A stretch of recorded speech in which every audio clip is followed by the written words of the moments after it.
بسم اللہ الرحمن الرحیم اللہم صلی علی محمد وعلی وسلم. عزیز طلبہ السلام علیکم ورحمۃ اللہ وبرکاتہ. اللہ تعالیٰ کا احسان و اکرام ہے کہ ہم اس کی فضل و کرم سے اپنے تدریسی عمل کو جاری کیے ہوئے ہیں. وکیل اور ایڈمن نے آپ کی تدریسی عمل کو بلا تعطل جاری رکھے ہوئے ہیں. تو اللہ تعالیٰ ہمارے سمجھ میں برکت عطا کرے. تو آئیے ہم ٹاپک سٹارٹ کرتے ہیں. کل ہم پڑھ رہے تھے پاک ایران تعلقات. وقت کی قلت کے پیش نظر یہ ٹاپک جو ہے یہ کمپلیٹ نہیں ہو چکا. تو اس کو میں دوبارہ ہم وہیں سے سٹارٹ کرتے ہیں. ہم نے اس کے تقریباً 2 پوائنٹ یہ بھی پڑھے تھے.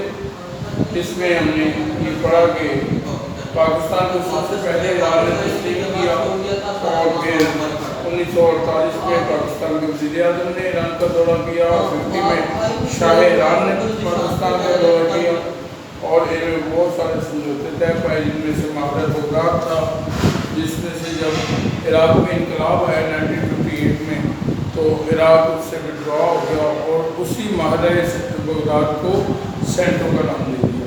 تو یہاں تک ہم نکل پڑا تھا. اب جو تھرڈ ٹاپک ہے وہ ہے کہ ایران نے کی مسئلہ کشمیر پر حمایت ایران کی طرف سے.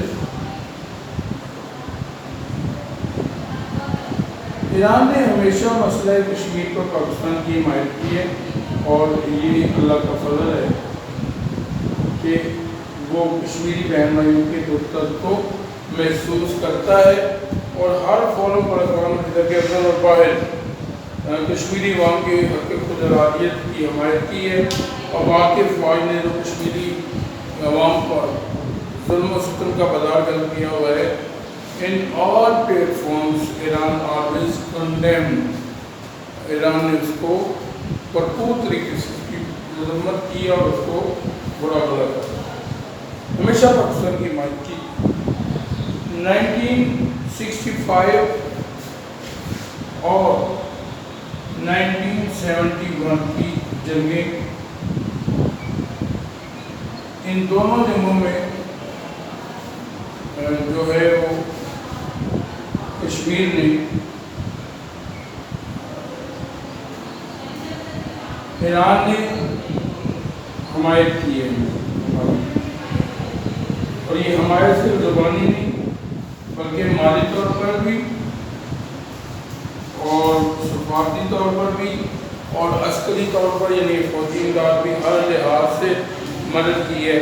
71 میں جب یہ بنگلہ دیش بنا تو پاکستان نے جب تک بنگلہ دیش کو تسلیم نہیں کیا تب تک ایران نے بھی تسلیم نہیں کیا بلکہ پاکستان کے موقع پر قائم رہا اور پاکستان کے ایک حصے کی جدائی پر جو ہے وہ دکھ کا اظہار کیا. اس کے بعد in 1964 شاہ ایران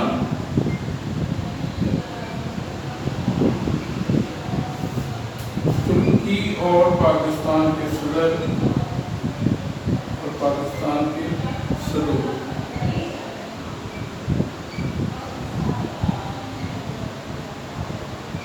کی اعلیٰ سطحی میٹنگ ہوئی.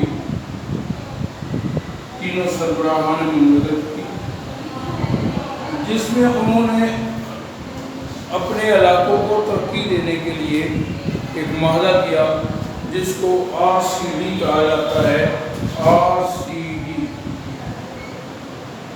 RCD stand for regional cooperation development. Regional cooperation development علاقائی تعاون کی تنظیم یا علاقائی تعاون برائے ترقی. اس کو انہوں نے بنایا تاکہ تینوں ممالک میں ترقی کے عمل کو تیز کیا جا سکے. بعد ازاں اسی تنظیم کا نام مشترکہ منصوبوں میں ECO کر دیا گیا. کیا رکھا؟ ECO stand for Economic Cooperation Organization اقتصادی تعاون کی تنظیم، اقتصادی تعاون یعنی کہ کاروبار کے حوالے سے، تجارت کے حوالے سے، اپنے بزنس کو پروموٹ کرنے، زر مبادلہ کو بڑھانے، عوام کی خوشحالی کے منصوبے، یہ سارا کچھ اس میں شامل تھا۔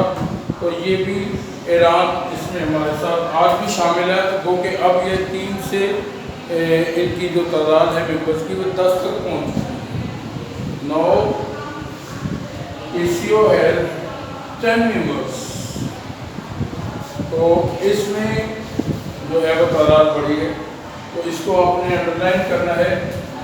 1964 میں شاہ ایران ترکی اور پاکستان کے صدور کی اعلیٰ سطحی میٹنگ اور جس میں RCT بنائی، اور اب RCT کا نام کیا ہے؟ ACO economic cooperation organization.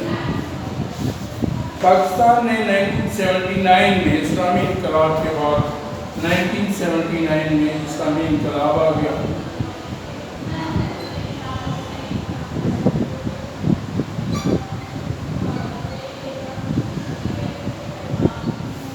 اہل تشیع کے روحانی پیشوا آیت اللہ خمینی، آیت اللہ خمینی جو ہے اس انقلاب کے پیشوا تھے، پیشوا تھے۔ یہ یہاں پر انقلاب لے آئے تو پاکستان نے ان کی حکومت کو نہ صرف تسلیم کیا بلکہ ان کے ساتھ گہرے روابط اور ترقی کے حوالے سے ہر طرح سے جو ہے وہ کوآپریشن کرنے کی یقین دہانی دلائی اور ہر شعبے میں تعاون کو مزید وسعت دی۔ سن 2000 میں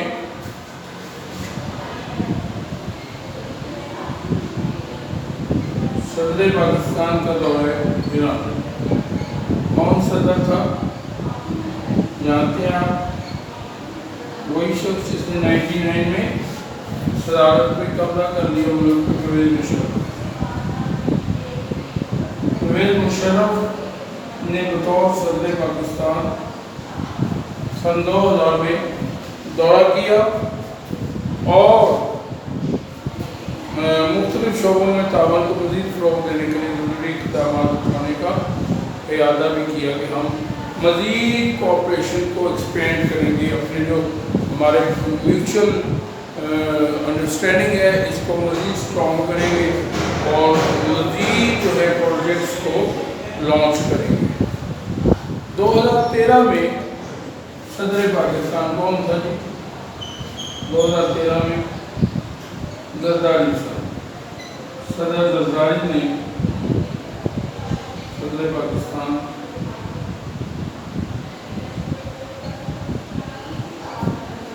زرداری کا دورہ، اس نے جو ہے وہ گیس پائپ لائن کا منصوبہ جو ہے وہ سائن کیا ان کے ساتھ کہ ایران اور پاکستان گیس پائپ لائن کو کا منصوبہ جو ہے وہ پائپ تک پہنچائیں گے اور ایران سے لے کے پاکستان تک گیس کی بڑی لائن وایا بلوچستان بنائی جائے گی۔ تو اس سے ہمارا توانائی کا مسئلہ کافی حد تک حل ہو سکتا ہے۔ یہ بیٹے ہمارا پاک ایران تعلقات کا ٹاپک تھا، جس کو آپ نے دیکھا، میں نے اسٹیپ بائی اسٹیپ اس کو اور جو ہے وہ ایکسپلین کر دیا ہے، امید ہے آپ کو سمجھ آئے گی۔ اس میں یہ جو میں نے ڈیٹس وغیرہ لکھی ہیں یہ بطور MCQs،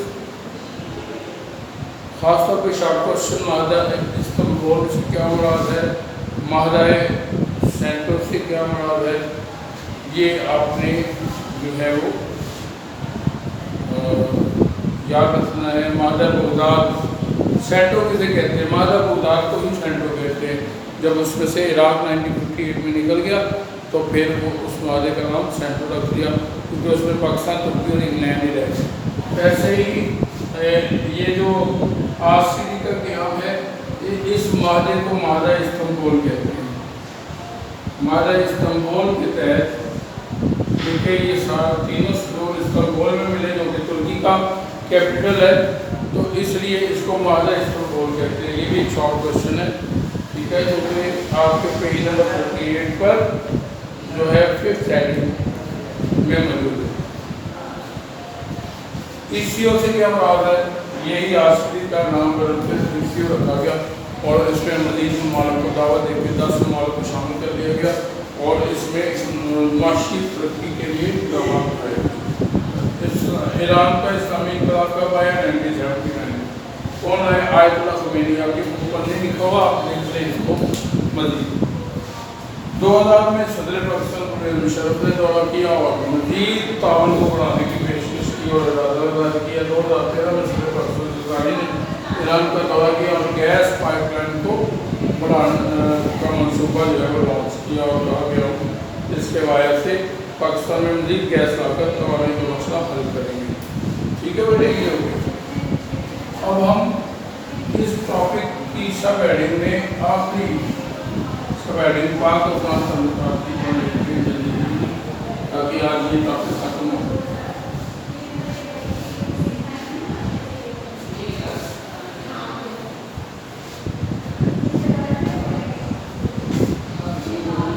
پاک افغان تعلقات یا پاک افغان ریلیشنز، ہم جانتے ہیں کہ افغانستان جو ہے ہمارے شمال مغرب میں شمال مغرب میں ایشیائی پڑوسی ملک، جس کے ساتھ ہمارا مذہبی، ثقافتی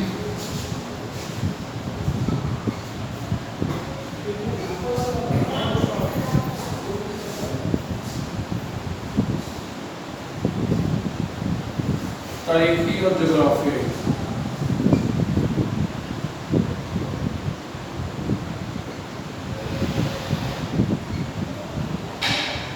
رشتہ ہے۔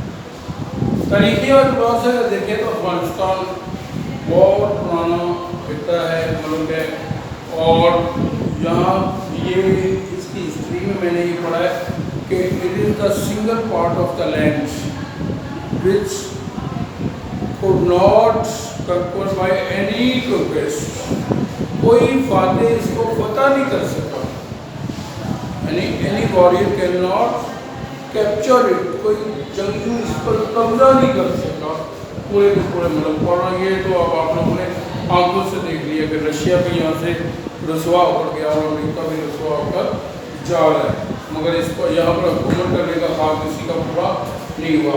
یہ لوگ جنگجو ہیں۔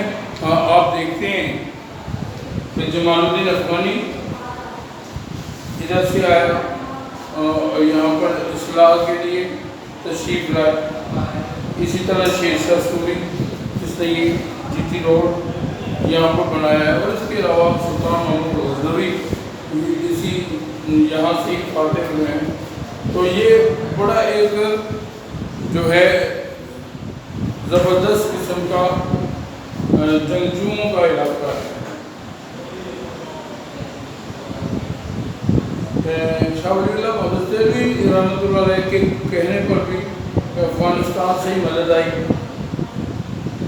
تو یہ تاریخی اعتبار سے یہاں پر بہت سارے بزرگان دین مذہبی طور پہ مانے پڑے ہیں۔ عقیدت کی جگہ آپ دیکھتے ہیں کہ برصغیر میں اسلام کی شمع روشن کرنے والے حضرت داتا گنج بخش احمدی رحمۃ اللہ علیہ کے تعلق بھی اسی علاقے سے، اور پاکستان میں موجود بہت سارے اولیاء کرام کا تعلق بھی افغانستان سے ہے، جن کے مذہبی طور پر تبلیغ کے لیے بھی یہ راستہ استعمال کیا گیا۔ جلال آباد میں وہ مسجد موجود ہے جس پر یہ لکھا ہوا ہے کہ اس مسجد کا سنگ بنیاد خلیفہ دوم حضرت عمر فاروق رضی اللہ تعالیٰ عنہ نے رکھا تھا۔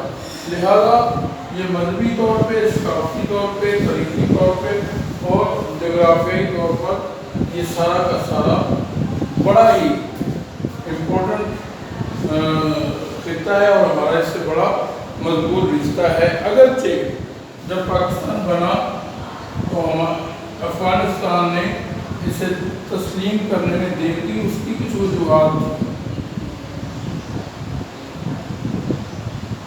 پاکستان کو دیر سے تسلیم کیا،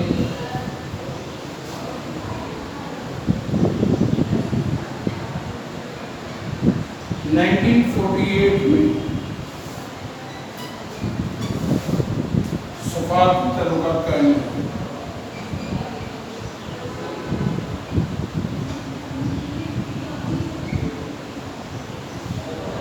یہ بیٹے ریلائن کریں.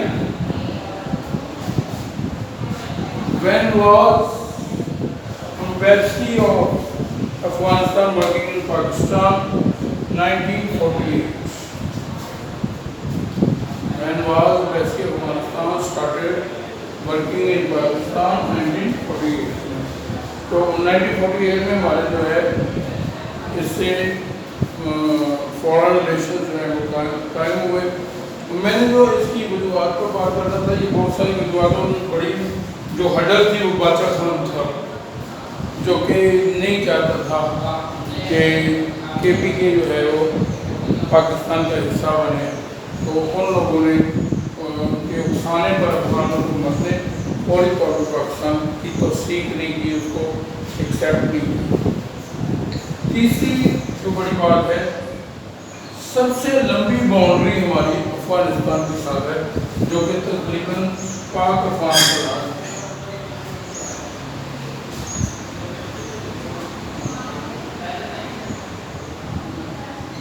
2250 کلومیٹر.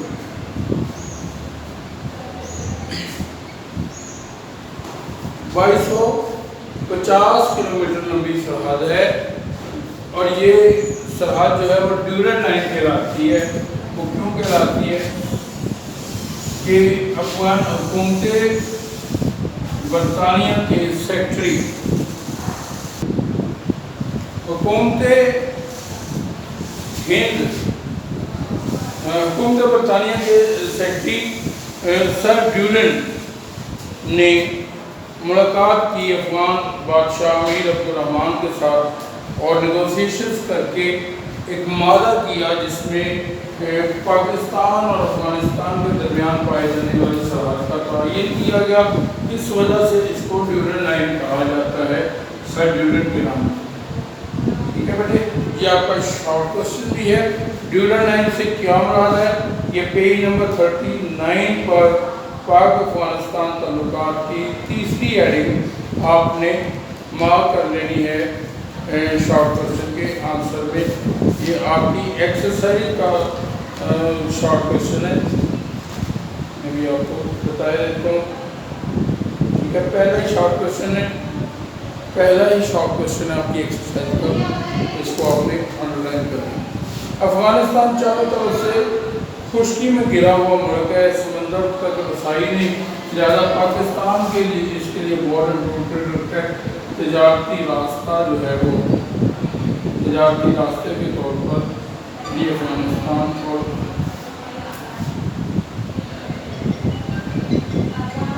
کے طور پر پاکستان اور ایران کا راستہ جو ہے پاکستان کی اہمیت ہے. یہ ہر صورت میں پاکستان کا سے تعلق جو ہے وہ رکھنا چاہتا ہے. سارے تجارتی تعلقات جو ہیں وہ پاک افغان تعلقات کی بنیاد پر ہے. ٹھیک ہے، تجارت ساری کی ساری جو افغانستان کی ہے بیٹے وہ اسی راستے سے ہوتی ہے، کیونکہ وہ سمندر سے کافی دور ہے. تو دوسرے ممالک کے تجارتی تعلقات کے قیام میں افغانستان کو دشواری پیش آ رہی تھی. حالات کو دیکھتے ہوئے پاکستان کے افغانستان کو امدادی سہولتیں جو ہیں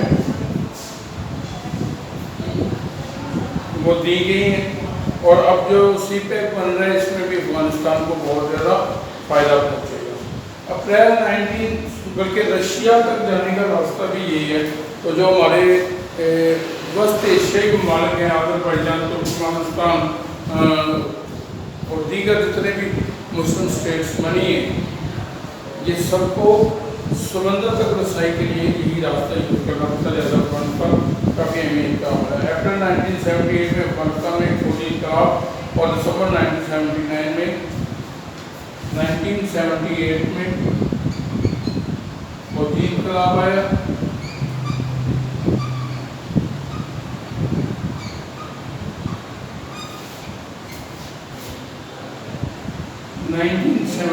میں روس روسی افواج کا داخلہ، یہ میں نے آپ کو جہاد افغانستان والے ٹاپک میں بڑی وضاحت کے ساتھ بتایا ہوا ہے، اس لیے یہاں اس کی مزید وضاحت کی ضرورت نہیں۔ لہذا افغانستان حکومت نے مخالفین کو کچلنے کے لیے بڑی فوج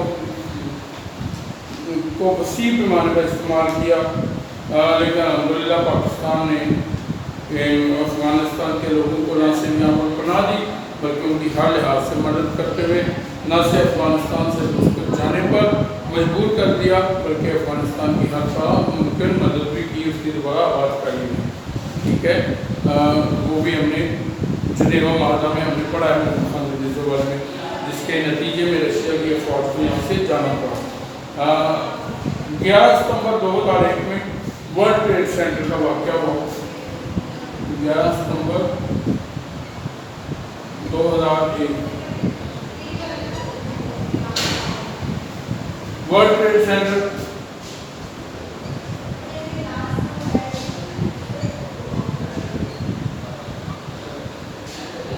یہ بھی آپ کا شارٹ کوشچن ہے بیٹے ایکسرسائز کا، یہ میں ساتھ ساتھ بھی کروا رہا ہوں، موقع پہ بھی انشاءاللہ آپ کو جس کا پہلے چیپٹر کا بتایا ایسے ہی میں بتا دوں گا۔ یہ آپ کا سیکنڈ لاسٹ کوشچن ہے، second last 9، short question number 9، world trade centre کا واقعہ کب اور کہاں واقع ہوا؟ 11 ستمبر 2001 کو ورلڈ ٹریڈ سینٹر کا واقعہ نیو یارک میں ہوا، جس کو بیس بناتے ہوئے افغانستان میں طالبان کی حکومت ختم کی گئی اور وہاں نئی حکومت قائم کی گئی۔ حکومت پاکستان نے نئی حکومت کے ساتھ بھی تعاون کیا ہے اور تعمیری ناموں پر یہ مالی امداد بھی کی اور مزید امداد دینے کا اعلان بھی کیا۔ افغانستان سے غیر ملکی افواج کی واپسی کے بعد دونوں ممالک کے درمیان اچھے تعلقات کی توقع کی جا رہی ہے۔ یہ ٹاپک ہمارا ختم ہو گیا، امید ہے آپ کو سمجھ آئی ہوگی۔ اللہ تعالیٰ